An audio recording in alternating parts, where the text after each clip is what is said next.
AT&T Cruise Cast is a breakthrough new in-car entertainment service, providing 22 premium satellite TV channels, 20 radio channels of on-the-go rear-seat entertainment for families, commuters, all kinds of mobile professionals.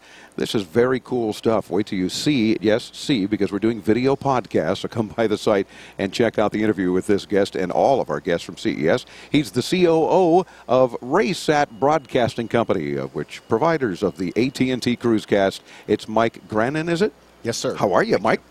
Very good. Glad to have you with us. The first thing that I'm impressed with right away is the fact that I've got TV in my SUV and have had for years, but it's a very big antenna. And, of course, it's live satellite TV, and that's cool in and of itself. And wherever I am, I can always, not while I'm driving, of course, there's the disclaimer, watch television.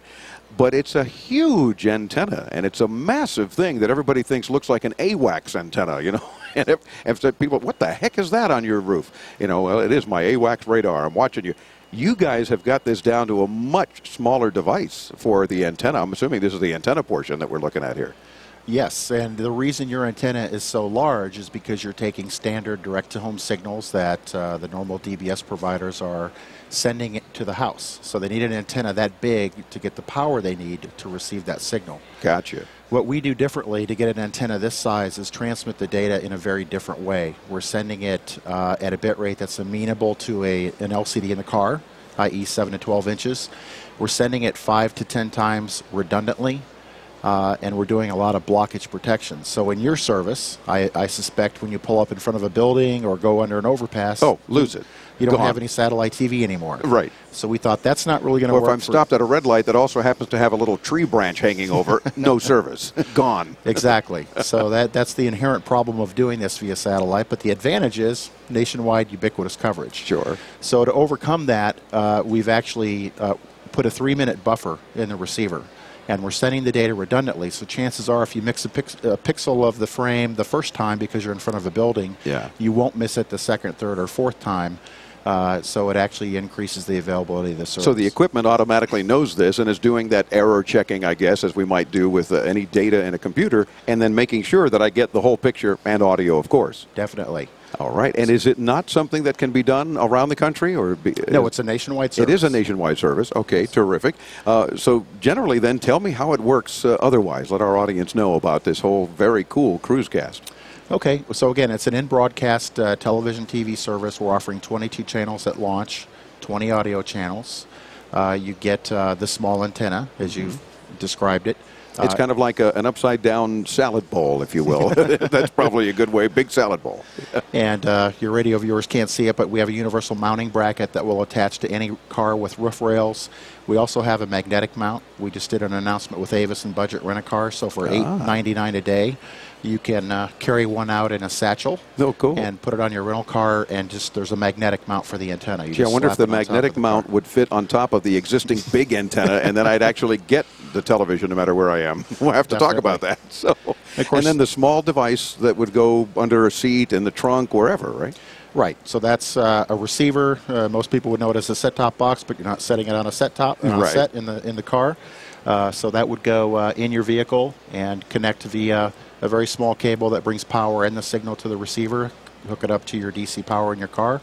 Connect it with RCA jacks to your existing rear seat entertainment system, and you're off and running. There you go. You've got your typical antenna type input here, and of course video, audio left and right, because you're obviously dealing with stereo and good quality. Even a USB port. Now, what are we using the USB port for here? We're not using it for anything today. Future-proofing, though. Future extension, yes, sir. Gotcha. What are we talking cost-wise on the service? And then let's, of course, talk about availability.